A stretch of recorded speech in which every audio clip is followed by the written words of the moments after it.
He has studied the American founding since the mid-1970s with an emphasis on its cultural challenges, as well as why and how the Constitution was developed. He has studied independently the Federalist and the Anti-Federalist papers, Joseph Story's commentaries, Blackstone, Locke, de Tocqueville, Madison's notes, and the various ratifying conventions. In conjunction with these, he has studied the Reformation with an emphasis on the Scottish Reformation, Lex Rex, the Puritans, and the colonies, the First Great Awakening, and the preaching under which the founders were raised. Now, guys, if you don't realize this, a lot of what the Democrats are doing, they're just enacting the Communist Manifesto. I mean, you follow it, that's what it is. So listen up to Tom and hear what he has to say, because I have a feeling he's going to teach us some great things.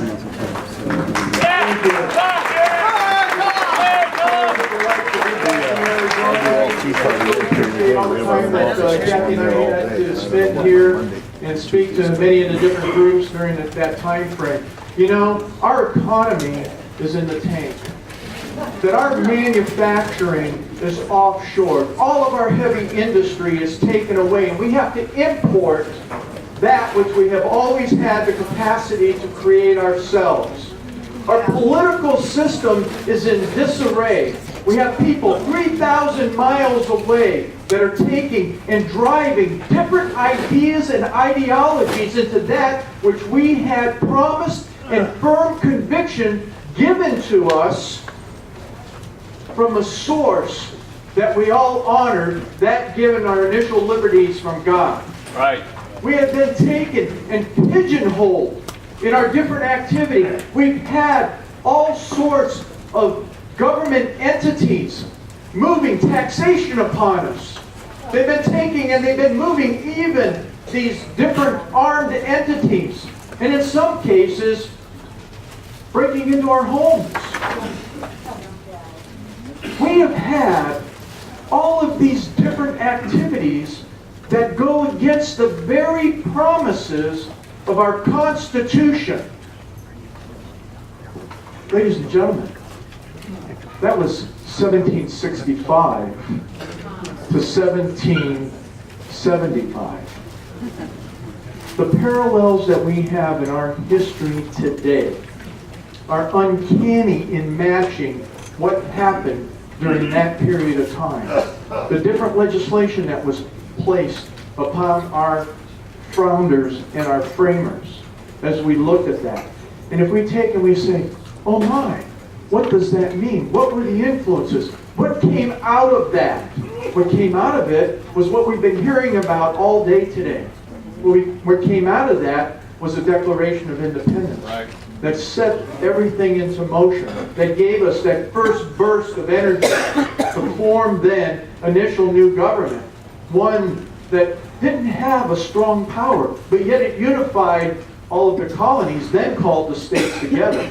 It also allowed every state to go out and form its own constitution, becoming individual republics.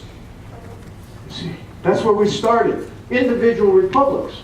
We came together in Confederation. And for some reason, the Confederation didn't have the strength that was expected to pay some of our bills, to do so many other things, even to raise and keep the Army the way that we wanted it to. And because of a trade imbalance and trade issues that were going on in between those new states, they said, wait a minute, we need to take and go back and look and modify and see what we need to do. And out of that then came this Constitution. And we heard Patrick Henry. We heard him very clearly. There were many that, when we look at the Federalist Papers, how strong that was, and people say, oh, we're going to stand on the Constitution. We're going to go back to what the Federalists had to say. And we often forget that there was a group of folks called the Anti-Federalists who were predictors, who predicted the potential impossibilities of what would happen under a pure Constitution as it was initially given to the delegations in the states. Therefore, the amendments came in and we ended up with a Bill of Rights. And it solidified that form of government to the extent that we now had something. We had this great experiment that came together, and we had something that we could move forward with. And that's what we implemented. And we knew that there were going to be things that would continue to drive at us and shift as it would. And as we started moving through time, already now into the 1830s, 1840s, there were different shifts that were happening. From that thing which also Mr. Henry took in caution, the Supreme Court. Right. There were shifts that happened in the Supreme Court at that time. And they were causing people to wonder, wait a minute, what was happening from this constitutional basis and now what was going to go on into the future? By the 1850s, our founders, those then who were the framers, were all gone. We're all gone. We had major influxes of people that were coming in. One of the things that our founders intended in the educational system was the fact that those that would come new into this nation would learn our principles, our values, our history, and that they would integrate in the ways of that which we laid forth according to those new principles that we had for self-governance. Wow. That influx started coming on. Then there was these other things that started to happen. And shifts came about. In the 1840s, there was this gentleman, if you would so want to call him that, out of Germany. 1848, what was the document that came forward and came hard upon the world? The Communist Manifesto. We started to see those different influences. My friends, we are approaching the silent 100-year birthday of the Communist Party USA. Yeah. 1919. But the influences of utopianism were at the very beginning of this nation. The influence of socialism started creeping in almost immediately, and it started to gain as less and less people as they moved into the nation were not standing and learning our foundational principles. One of the things that I just want to take and read for you, excuse me, from Samuel Adams' perspective, being over 200 years old, I do occasionally need a pair of spectacles.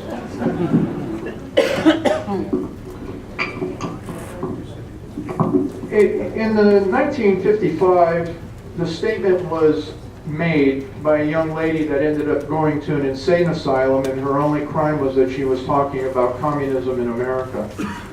The actual quote that she learned about was back in 1920. And it came from Clausen Gilbert, who was the master theoretician and organizer of the Randolph Center for Communist Colony.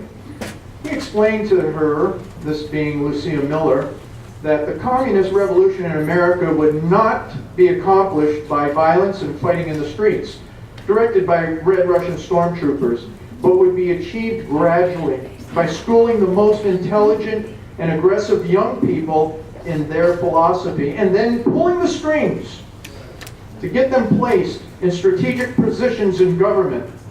Administrators, judges, advisors to the cabinet members and legislative committees. This would be the change of pace revolution. Yep. The Constitution was not to be declared null and void or even be replaced, but was to be kept more or less as it is, to make the people think that nothing had changed. The word communist was never to be used, just liberal and progressive. Oh my, what a terrific plan. Yeah. What a terrific plan. Oh, what are we to restore? Calling this and I was asked, on the pitfalls of restoration. We have heard all day today just the fabulous remarks on how we would work to the different strategies. But we have to be reminded, as I was studying Sun Tzu in the early days of my military career, is we have to know our enemy. So as much as we go with that enthusiasm, and much as we go with what are our strategies to take away, we still have to be reminded that we are fighting an enemy. And that enemy has made his place very, very well into who we are. And at the same time, what we have to look at is how do we overcome that? What has he touched? What has he gone through? And what is it really all about? When we start thinking about this, Samuel Adams said that the whole thing that we're coming together as tea parties or whatever was that in unity and to fight tyranny. And the thing that coalesced the colonies with all of the different disparities that they had and everything that we heard. They had the social problems, they had all of the economic problems, they had a number of the different problems. As I began to talk, was to say, nothing's different, nothing's new under the sun. But what they came together on was what we've heard over and over today again on, is liberty. Right. To stand on liberty. If we can find all of those all the different differences that we have and bring them back together under that idea of liberty, now, again, we're finding that commonality. Well, what's it about? What did the founders look at as that fundamentals of that liberty? Morality, virtue, self-governance, how it was tied all together in education. It was bringing everybody together in unity of liberty. Liberty's that three-legged stool. It has that whole idea of what is morality, what happens to it, virtue, and self-governance. When you start taking and pulling that stool apart, morality goes away, virtue starts to disappear, self-governance is gone, and oh my, liberty ends up falling clean on its face. And then there's always someone else in the background that has something they were going to think about. Now again, we look at that idea that, oh, you know what? The communists said they weren't going to change things and come up with a different constitution, but my oh my, they still have encroached.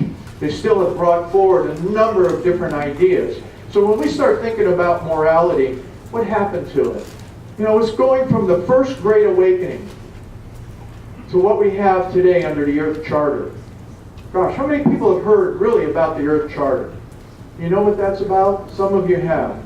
I would challenge you to take a look at that and go Google it, because you know the Earth Charter, it really started back through the whole idea of how do we change the whole moral and religious fabric of America. How does that happen?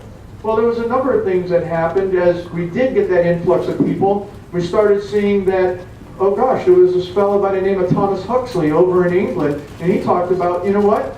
Let's get rid of religious sermons. Oh, that's interesting.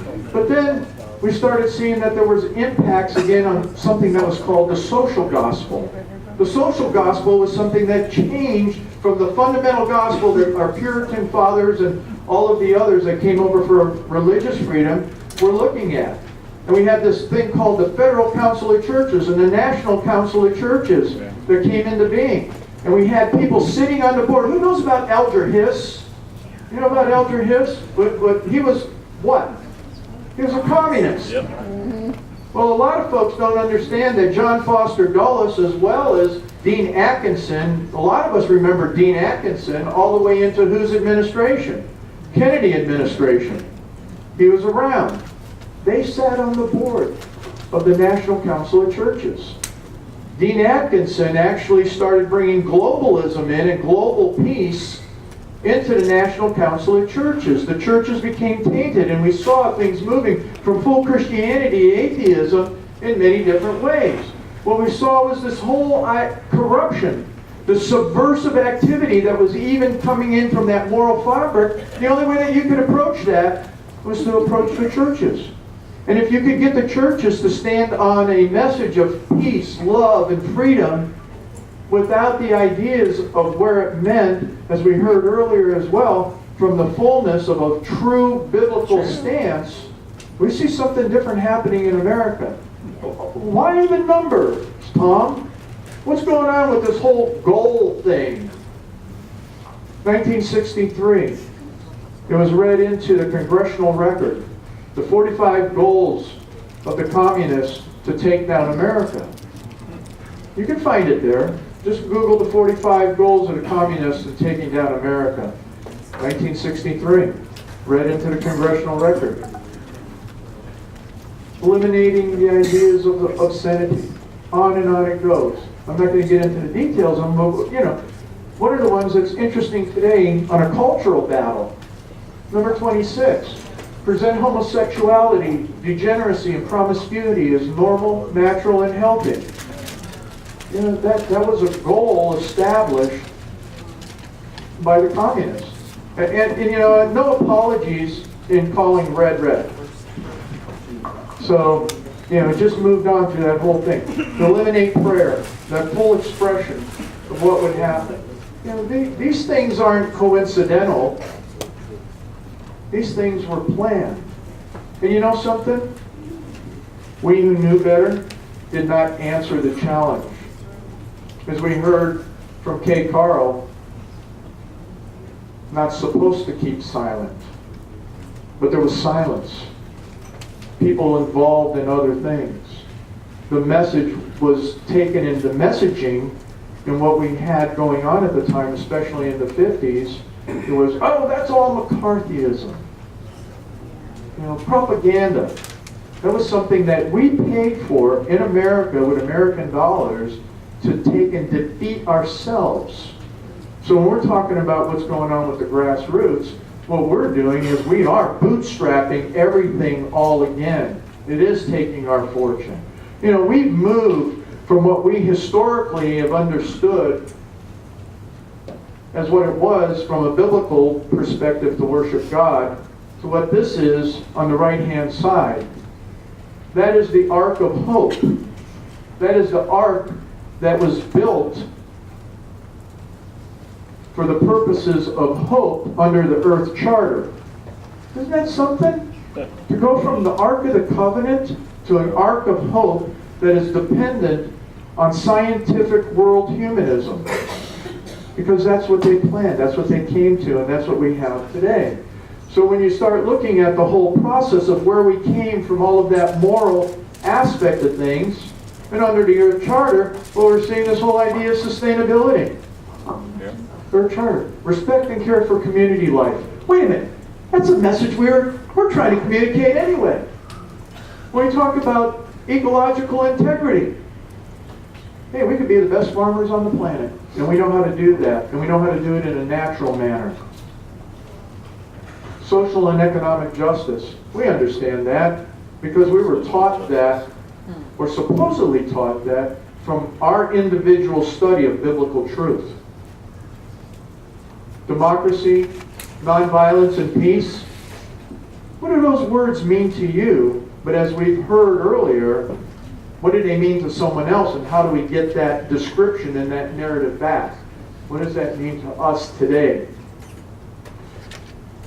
Many of you heard me saying other times, we got to get our pastors to understand this. We don't have the black robes like we did during the Revolution. The messages that were preached during the Revolution were very, very clear on the idea of what was our liberty, how it tied to property, what were the moral values. The whole First Great Awakening was what happened inside the churches. It happened there before they started seeing any type of revival outside the churches. It happened up and down. And we could go through that whole idea of what happened during that period of time. Who out there is either an elder or a leader inside of their church? Sitting here. Isn't that interesting? What's the challenges that you have in trying to communicate within your congregation itself and then into the pastors to understand the truths of our foundation? And what we're seeing is that it's been very, very difficult for many years. And so it is, again, how do we approach that message into them? Asking them to look again, because they don't know. They haven't been taught. The seminaries and all of that were co-opted many, many years ago. So it's getting that truth, getting that message, and bringing that back into the dialogue, and having them then stand up and learn how to be black robe pastors. I've talked to ministers here in Arizona and other states as well, where they say, geez, I'd love to be a black robe minister, but you know what? My elders and deacons won't let me. Well, if your elders and deacons won't let you, maybe you should go find some that will. Yeah. Virtue. Yeah. Virtue is emasculated today. We know that. One of the things that Samuel Adams brought out was, what is virtue? If the people don't have enough of it, if they're not willing to stand up for their freedoms and their liberties, what do we do with them? There may be those that we can bring back, but there's many more we just don't want to waste our time on. We heard from Mr. Henry very clearly what the percentages were during the Revolution. We've heard other messages today as well, that when we take and we speak to people, there are some that just aren't going to listen. So we have to communicate with those that work. But I'll tell you what, Sam Adams, Saul Alinsky, of all people, called Samuel Adams the best community organizer during the whole Revolutionary period. So as with Frederick Douglass, there's much to learn from Samuel Adams. How did he do it? What did he do? How was it that we were able to bring together? What I see here today is a formation of the committees of correspondence between all of the different groups in this state. And that's what happened. Samuel Adams was able to do that within the context of Massachusetts First. Every town in Massachusetts was looking at how do we start bringing freedom back together? How do we look at that liberty message? How do we stand against the tyranny that we're all experiencing? We're starting to communicate. He didn't have the internet, so he started writing letters back and forth. He didn't have Twitter. You can get those messages out quick and fast.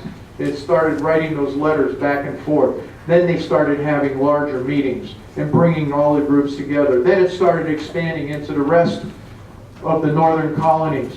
And then a strategy that happened is that if the northern colonies tried to take and bring that out and bring the rest of the colonies in, it would have been rejected because they were seen as instigators.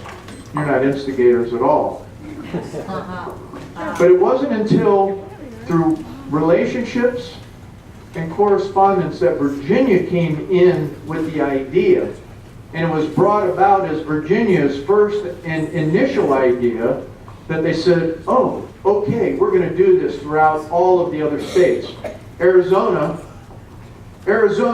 you have that opportunity to lead the other states. That's what you're doing today.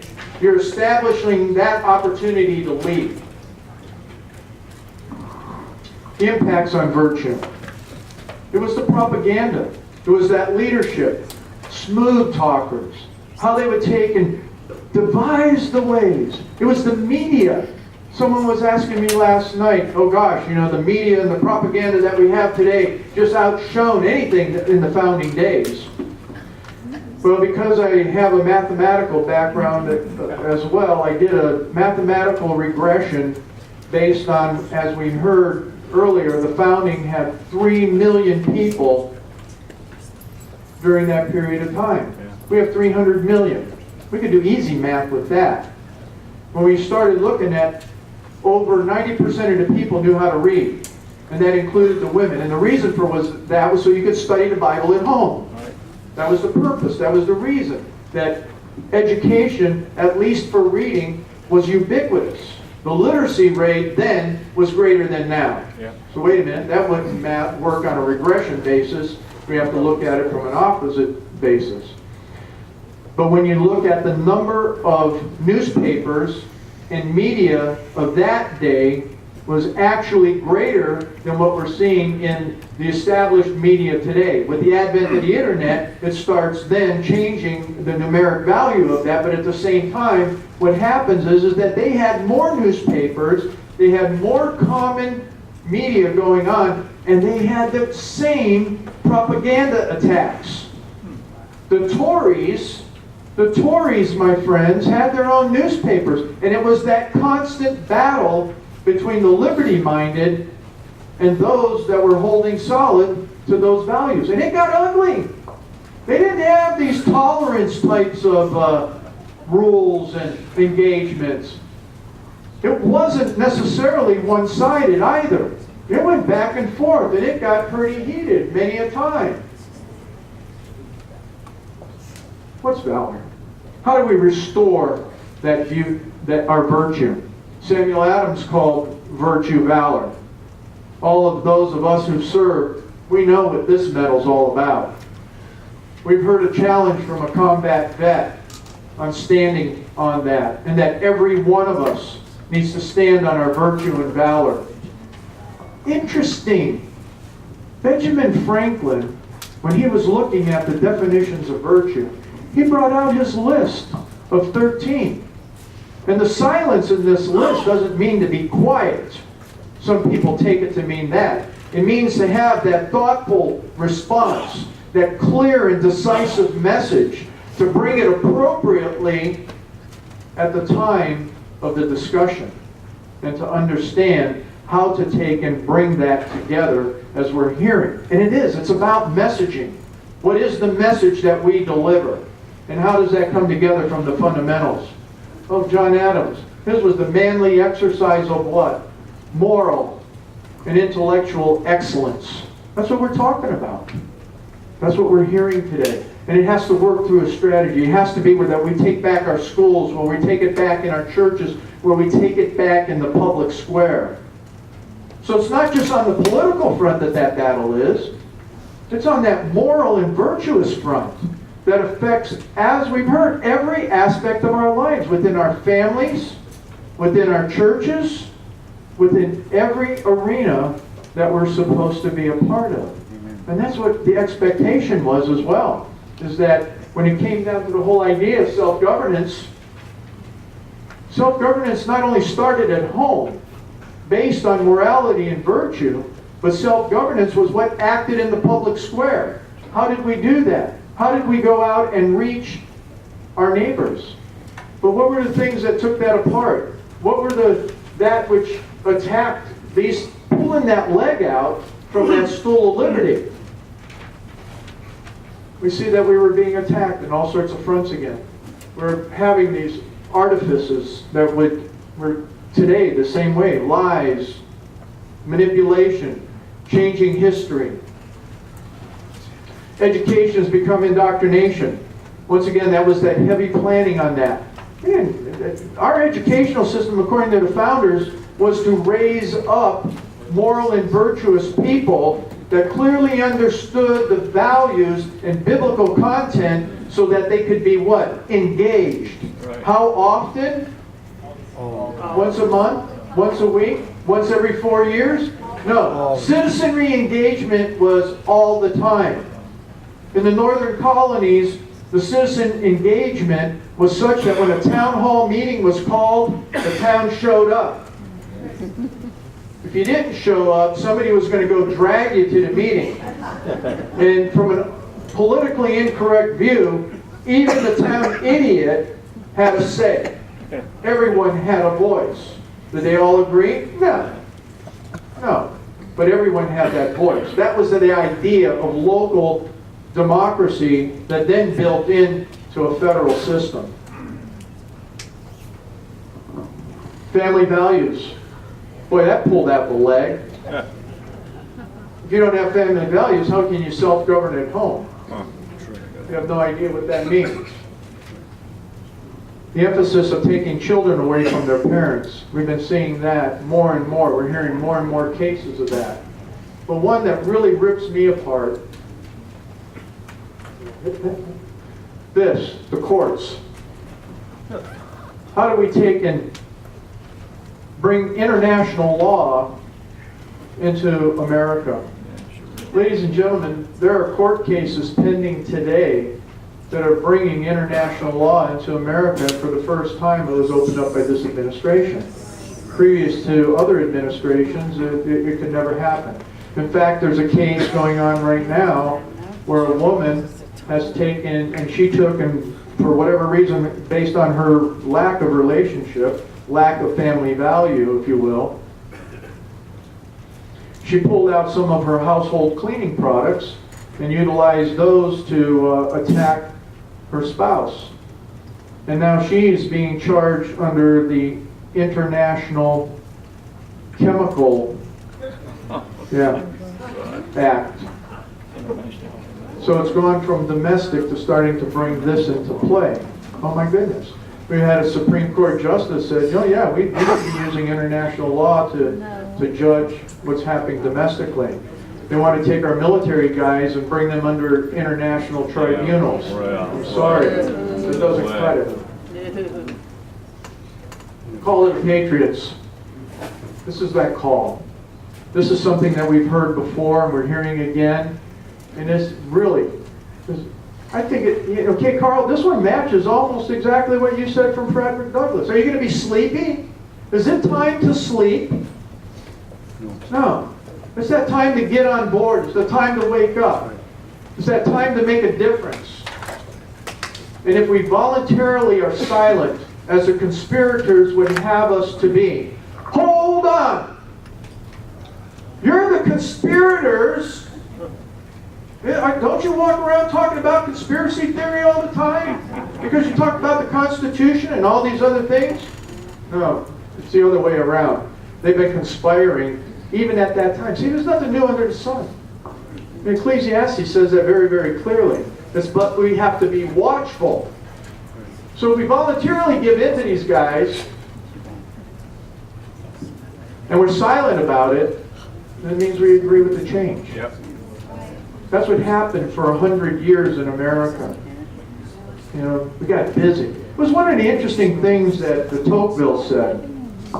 And I'm going to paraphrase, and you'll see the concept. You say, you know, we're going to have these guardians that end up getting elected into offices in America. And they're going to start taking care of all the different things in life. They're going to be able to take care of what's happening with your schools, your education, your food. They're going to take care of all these vast aspects of what people are doing. Folks are going to be sitting back real nice and comfortable. When it comes time to vote, they're going to get shuck out and go out there. They're going to vote. Guardians will take care of us. Don't worry about it. Yeah. They got us covered. It'll all be good. We don't have to really pay attention to them. Kick back our, oh yeah, check out that game. Hey, pass me another beer. How about those potato chips? He saw that back in 1830 and wrote about it, and then it was released in 1850. You see? He saw the future of America when the elected officials would bribe you and me with our own money. He said that would be one of the downfalls in America, is that when we get bribed with our own money. So we've been seeing that quite a bit. So here's a challenge. Here's a call. We're hearing it. They're acting on it. What's the strategies? I think that's what we want to get to in some of the discussions that we're going to move to here shortly, is what are the strategies? We've heard some. We've heard means. We have different opportunities of technology and methods. But you know what? It comes down to feet on the street. There's not anything else that is going to be going over. Hi, neighbor. How are you? You know what? You've been living there for the last 5 years, and I really apologize for not coming over and asking you for a cup of sugar.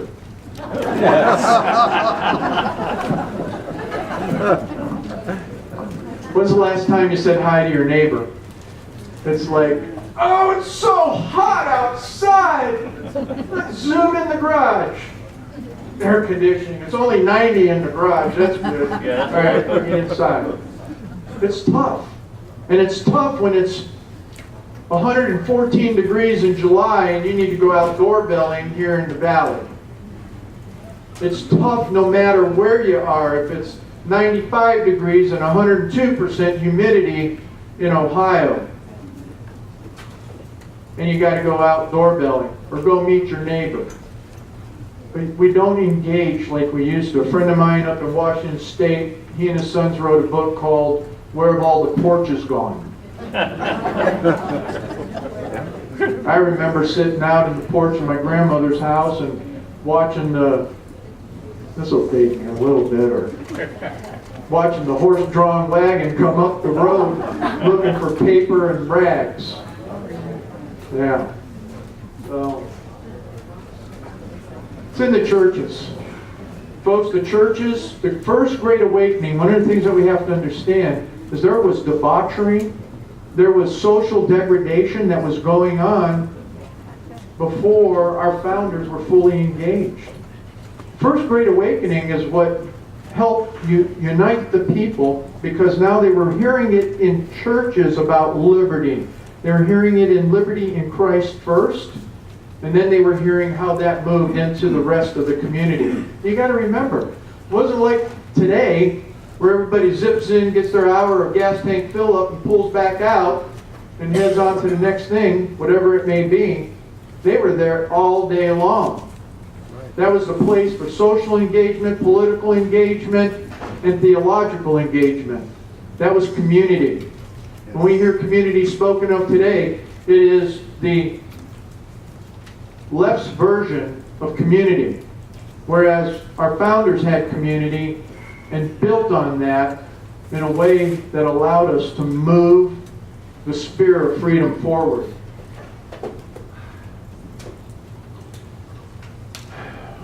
Oh, the community. That's what it's about.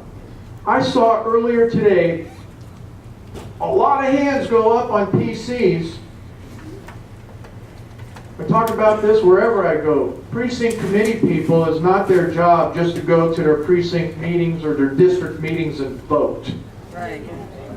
Precinct committee person is an elected official. You're the first elected official closest to the people. That's right.